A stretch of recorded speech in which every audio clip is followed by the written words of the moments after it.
والصلاة والسلام على سيدنا محمد وعلى آله وأصحابه أجمعين. الحمد لله والصلاة والسلام على سيدنا محمد وعلى آله وأصحابه أجمعين. أما بعد فأعوذ بالله من الشيطان الرجيم. بسم الله الرحمن الرحيم. قد أفلح المؤمنون الذين هم في صلاتهم خاشعون.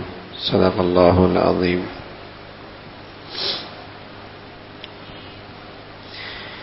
ایمان صاحب ایمان کی زندگی کا سب سے بڑا سرمایہ ہے. اللہ ایمان کی زندگی دے دے اور ایمان پر خاتمہ نصیب فرما دے تو ایک مومن کے لیے یہ سب سے بڑا سرمایہ ہے. ایمان کی زندگی ہو، ایمان پر خاتمہ ہو.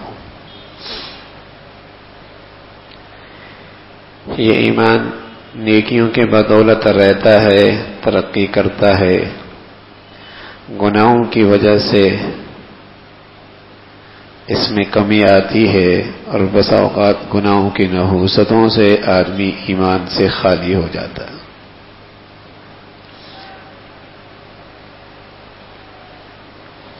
تو وہ اعمال صالحہ جب تک زندگی میں ہیں تو یقین ہے کہ ایمان بھی ہے.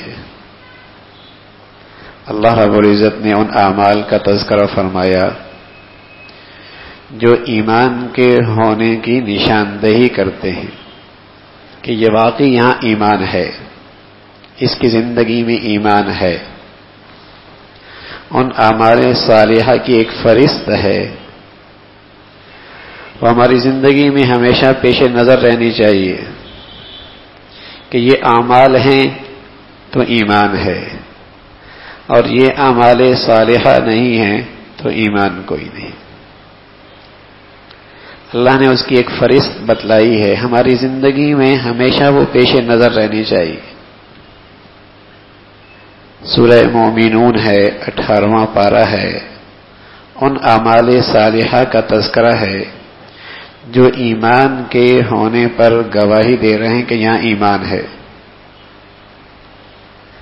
قد افلح المؤمنون الذین هم فی صلاتهم خاشعون. ایمان والوں کی پہلی نشانی الذین هم فی صلاتهم خاشعون، وہ اپنی نمازوں میں خشوع رکھتے ہیں، اپنی نمازوں میں خشوع اختیار کرتے ہیں. ایک ہے ایمان، نماز پڑھنا، دین میں اس کی بھی بڑی اہمیت ہے، بلکہ ایک مومن کے لیے زندگی کے تمام کاموں سے زیادہ نماز کی ادائیگی ضروری ہے. ایک مومن کے لیے زندگی کے تمام کاموں سے زیادہ نماز کی ادائیگی ضروری ہے. ایک مومن کے لیے زندگی کے تمام کاموں سے زیادہ نماز کی ادائیگی ضروری ہے.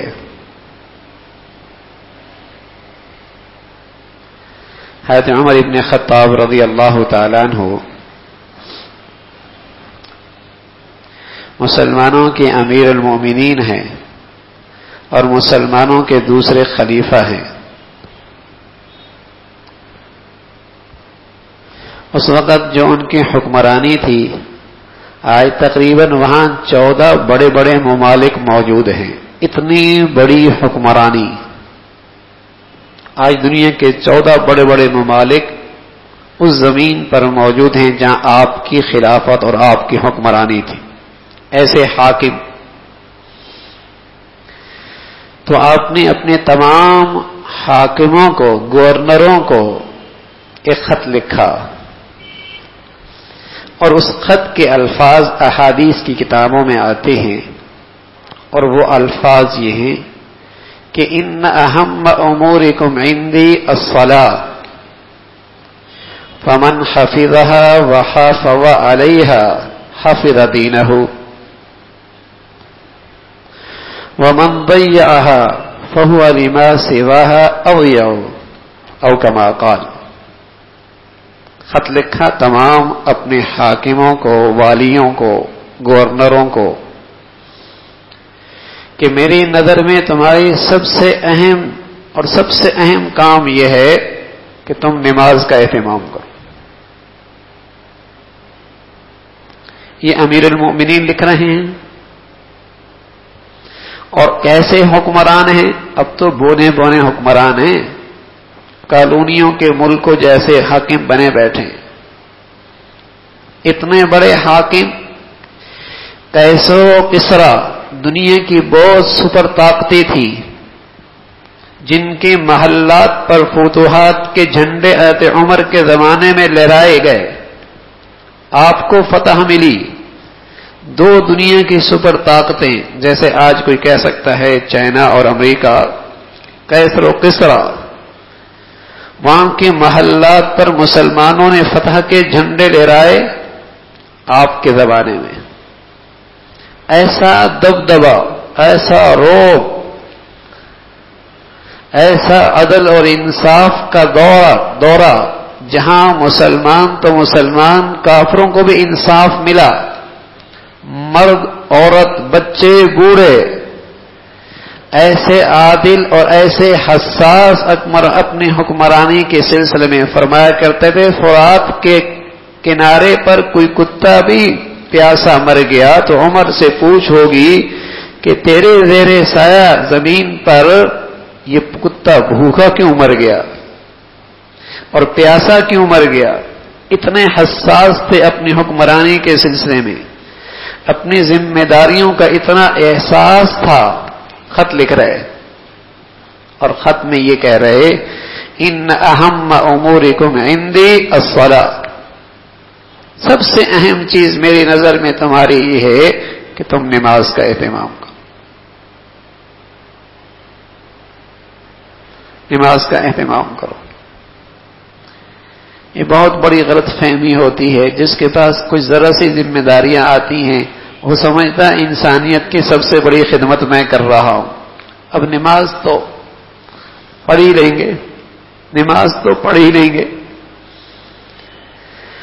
کچھ ذرا سی ذمہ داریاں آ جائیں اور پھر اگر انسانیت کی خدمت کی ذمہ داری آ جائے وہ سمجھتا ہے یہ سب سے اہم کام ہے، نماز تو پڑھ ہی لیں گے، نماز تو ہو ہی جائے گی۔ آپ خط لکھ رہے کہ تمہارے ماتحتوں کی ساری ذمہ داریاں ایک طرف، قوم کی اور انسانوں کے اور مسلمانوں کی دیگر سارے معاملات ایک طرف، لیکن سب سے اہم چیز میرے نزدیک یہ ہے کہ تم نماز کا اہتمام کرنے والے بنو۔ قرآن مجید میں ایک مرتبہ بھی اس حکم کا تذکرہ کافی تھا، حاکم ہے، بادشاہ ہے، ایک مرتبہ کہہ دیا کافی تھا، لیکن 62 سے زائد جگہوں پر اس نماز کی تلقین کی گئی کہ مسلمان اسے روٹین کی چیز نہ سمجھے، اسے عام حالت کی چیز نہ لے، اسے معمولی چیز نہ سمجھے۔ 62 سے زائد جگہ پر بادشاہوں کے بادشاہ، حاکموں کا حاکم حکم دے رہا اقیم الصلاۃ، نماز پڑھو۔ ایک مرتبہ بھی کافی تھا تو بتایا کہ تمہاری زندگی کا سب سے اہم کام ہے نماز کا اہتمام۔ اس لیے رسول اللہ صلی اللہ علیہ وسلم فرمایا کرتے تھے لا دین لہ لمن لا صلاۃ لہ، اس کا دین کوئی نہیں جس کی نماز کوئی نہیں۔ اور فرمایا جیسے جسم میں سر ہوتا ہے، دین میں نماز کی حیثیت ایسی ہی ہے، بغیر سر کے زندگی کوئی نہیں، بغیر نماز کے دین کوئی نہیں۔ اور ایک موقع پہ رسول اللہ صلی اللہ علیہ وسلم نے فرمایا کہ جو شخص نماز کو ادائیگی کرتا ہے اور نماز کا اہتمام کرتا ہے، اللہ رب العزت اس کی حفاظت کرتے ہیں۔ من حافظ علیہا، جو نماز کی حفاظت کرتا ہے، کانت لہ نورا، اس کے لیے نور ہوتا ہے، اور اس کے لیے نجات کے لیے برہان ہوتا ہے، اس کے لیے نجات کا نماز ذریعہ بنتی ہے قیامت کے دن۔ وَمَن لَّمْ يُحَافِظْ عَلَيْهَا، اور جو اس کی حفاظت نہیں کرتا، لم یکن لہو نور ولا برہان ولا نجا، اس کے لیے روشنی بھی کوئی نہیں، برہان بھی کوئی نہیں، نجات کا کوئی ذریعہ بھی کوئی نہیں۔ وَكَانَ يَوْمَ الْقِيَامَةِ مَعَ فِرْعَوْنَ وَحَامَانَ وَقَارُونَ وَأُبَيِّ بن خلف، ایسا بے نمازی شخص کل قیامت میں فرعون کے ساتھ اس کا حشر ہوگا، حامان کے ساتھ اس کا حشر ہوگا، قارون کے ساتھ اس کا حشر ہوگا، ابی بن خلف کے ساتھ اس کا حشر ہوگا۔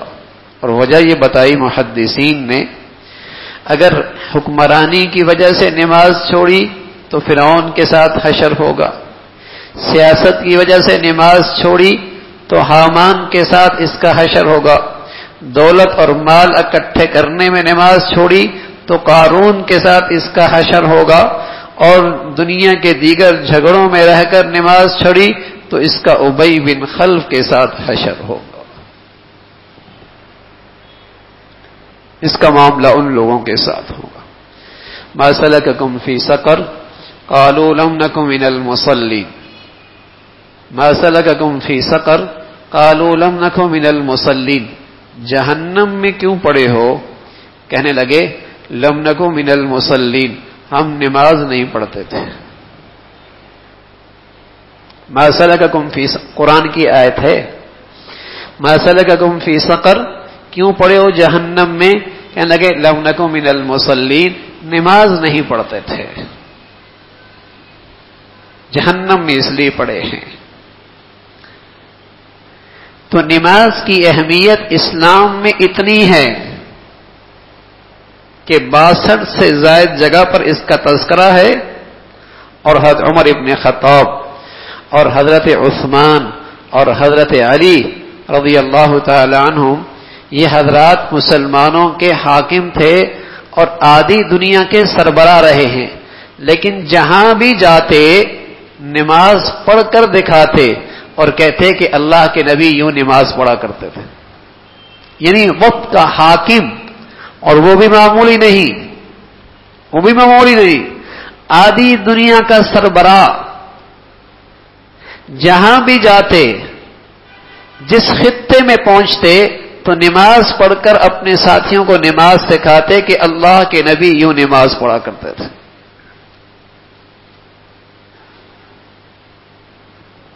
نماز کی اتنی اہمیت تھی، یہی وجہ تھی مسلمانوں میں معزز، محترم، شریف، معزز، محترم، شریف، نیک، پارسا، اس کا معیار اور اسٹیٹس یہ تھا کہ اس کی زندگی میں نماز کیسی ہے۔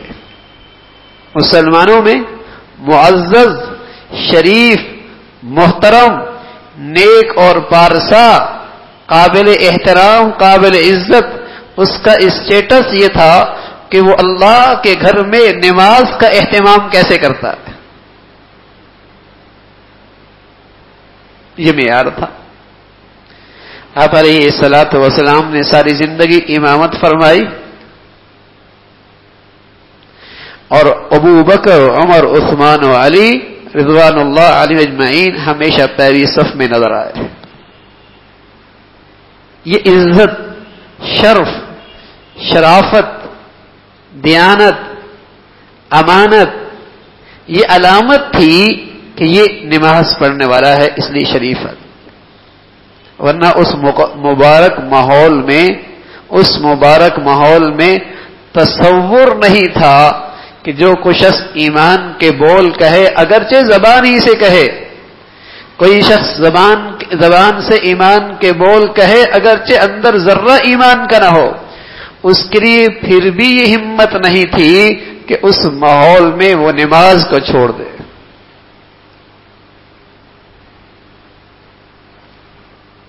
منافقین کے بارے میں فرمایا وَإِذَا قَامُوا إِلَى الصَّلَاةِ قَامُوا كُسَالَىٰ، منافقین بھی جن کے دلوں میں ذرہ ایمان نہیں تھا، زبان سے ایمان کا اعلان کرتے تھے، لیکن اپنے ان الفاظ کا پاس رکھنے کے لیے، نماز وہ بھی پڑھتے تھے اگرچہ سستی اور کاہلی کے ساتھ، دکھلانے کے لیے، تاکہ لوگ ہمارے ایمان کو مان جائیں. ان کے لیے بھی نماز چھوڑنا اس ماحول میں آسان نہ تھا. تو ایمان اعمال صالحہ سے ہے. اگر یہ اعمال صالحہ کی فہرست ہے تب تو ایمان ہے. اگر یہ اعمال صالحہ کی فہرست نہیں تو ایک شخص زبان سے کہتا ہے میں ایمان لایا، اللہ کہتا ہے وما ہم بمؤمنین، یہ ایمان نہیں ہے، یہ ایمان والا نہیں ہے. ایمان تو ان اعمال کے ساتھ ہے. اگر یہ اعمال صالحہ ہیں تو ایمان ہے. اور اس فہرست کا پہلا عمل ہے الذین هم فی صلاتہم خاشعون، وہ اپنی نمازوں میں خشوع کرنے والے ہیں. دو الفاظ استعمال ہوتے ہیں، ایک خضوع اور ایک خشوع. خضوع خشوع. خضوع کہتے ہیں جسم کے لحاظ سے آدمی آداب کے مطابق نماز پڑھے، یعنی کھڑا کیسے ہونا ہے، رکوع کیسے کرنا ہے، سجدہ کیسے کرنا ہے، ہاتھ کیسے اٹھانے ہیں، سجدے کے درمیان، دو سجدوں کے درمیان جلسے میں بیٹھنا کیسا ہے، رکوع سے کھڑے ہو کے قومہ کیسے کرنا ہے، اور قیام میں کھڑا کیسے ہونا ہے، نظریں کہاں رکھنی ہیں، اور رکوع کے اندر کمر کیسی ہونی چاہیے، اور اعضاء اور جوارح پرسکون ہو، اس کا نام ہے خضوع، کہ جسم پرسکون ہو. اگر دنیا کے بادشاہ کے سامنے کہہ دیا جائے کہ آپ نے پریڈ کرنی ہے، پریڈ کرنی ہے، تو وہ جسم کو نہیں کھجاتا اور کپڑوں سے نہیں کھیلتا اور بار بار اپنے ہاتھ کو حرکت نہیں دیتا، ڈسپلن کا مظاہرہ کرتا ہے. اور یہاں حاکموں کے حاکم، بادشاہوں کے بادشاہ کے دربار میں آئے اور ہاتھ سے کھجاتا رہے، ہاتھ کو حرکت دیتا رہے. فقہا نے تو یہاں تک بتلایا اگر صرف کھڑے کھڑے 3 مرتبہ بلا وجہ اس نے ہاتھ کو حرکت دی تو اس کی نماز ٹوٹ گئی، اس کی نماز گئی. حاکموں کے حاکم کے سامنے کھڑا ہے تو نماز خضوع کے ساتھ. اور یہ جسم کا سکون ہونا، یہ خشوع، دل اللہ کی طرف متوجہ ہو، اسے کہتے ہیں خشوع. یہ اس کے لیے پہلا قدم ہے. جب ظاہری جسم پرسکون اور آداب اور سنت کے مطابق ہوتا ہے پھر دل کی دنیا بھی اللہ کی طرف متوجہ ہوتی ہے. جو عام طور پہ شکایت آتی ہے کہ نیت باندھتی، میرے خیالات کہاں سے کہاں چلے جاتے ہیں، دماغ میں انتشار رہتا ہے، فکریں آ گھیر لیتی ہیں. تو جو ابتدائی قدم ہے نماز کے خشوع پیدا کرنے کا، خضوع، وہی نہیں ہوتا. ہاتھ کیسے اٹھانے ہیں، ہاتھوں کا رخ کس طرف ہونا چاہیے، ہاتھ کیسے باندھنے ہیں، اور نظریں کہاں رکھنی ہیں. عام طور پہ لوگ جب سجدے کے جب یا تو کمر جھکا لیتے ہیں قیام میں، سر جھکا لیتے ہیں، ایسا نہیں ہے. بالکل سیدھا کھڑا ہو، سیدھا کھڑا ہو اور نظریں سجدے کی طرف ہوں.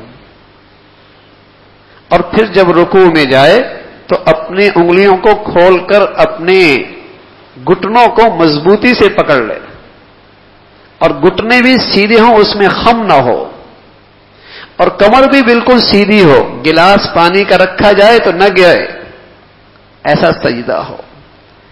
پھر جب سجدے میں جب رکوع سے کھڑا ہو تو پھر آرام سے کھڑا ہو کر پرسکون ہو کے پھر سجدے میں جائے.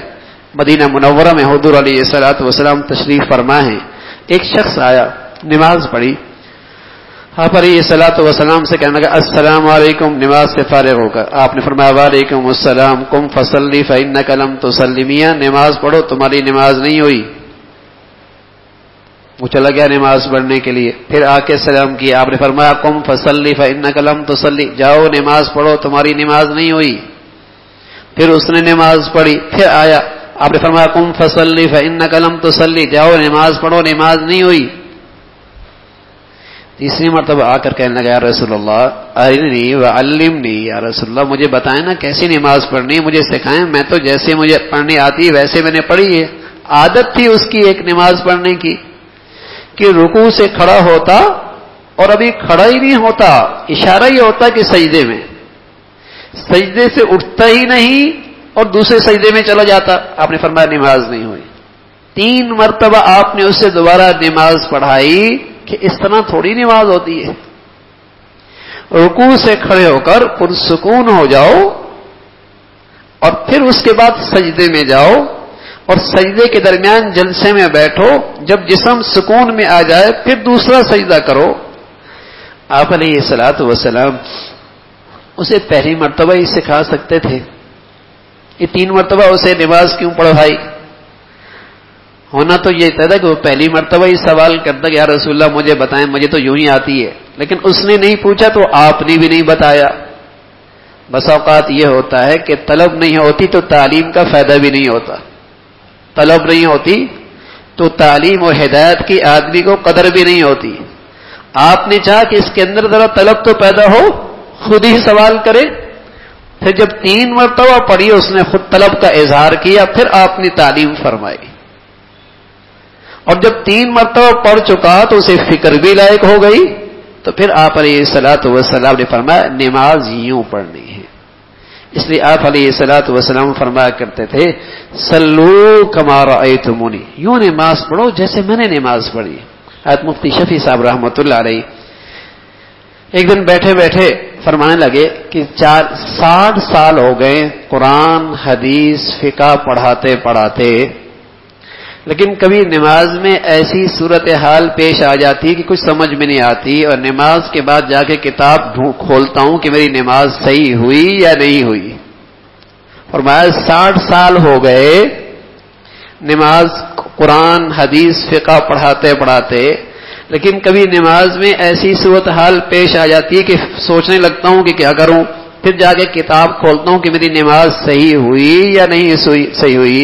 اور میں مسلمانوں کی حالت پہ حیرت کرتا ہوں کہ زندگی گزر گئی، کبھی سوچا ہی نہیں کہ میری نماز بھی سنت کے مطابق ہے یا نہیں، کبھی یہ خیال ہی نہیں آیا۔ اصل میں نماز کی ہماری زندگی میں وہ اہمیت نہیں جو اسلام نے اسے اہمیت دی ہے،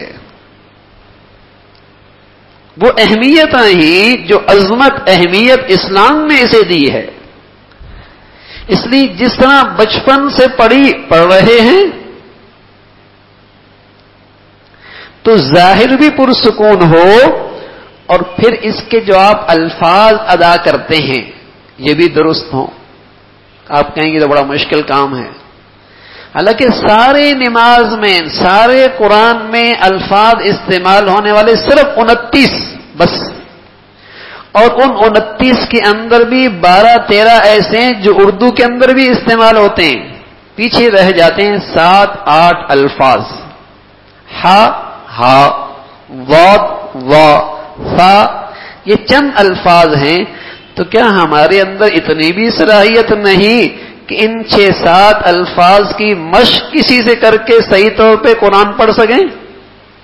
لیکن اہمیت نہیں ہے، ہوشیار اتنا ہے، اتنا تیز ہے، دکان میں لاکھوں چیزیں پڑی ہوں، کوئی خریدار آ کر کہے کہ مجھے فلاں چیز چاہیے تو فوراً ہاتھ وہاں لگتا ہے، ایسا زبانی اسے یاد ہے۔ ہوشیار اتنا کہ اس کے مانگنے کی دیر ہے، اس کی زبان سے نکلنے کی دیر ہے، اس کی نظر بھی وہاں پہنچتی ہے، ہاتھ بھی وہاں پہنچتا ہے۔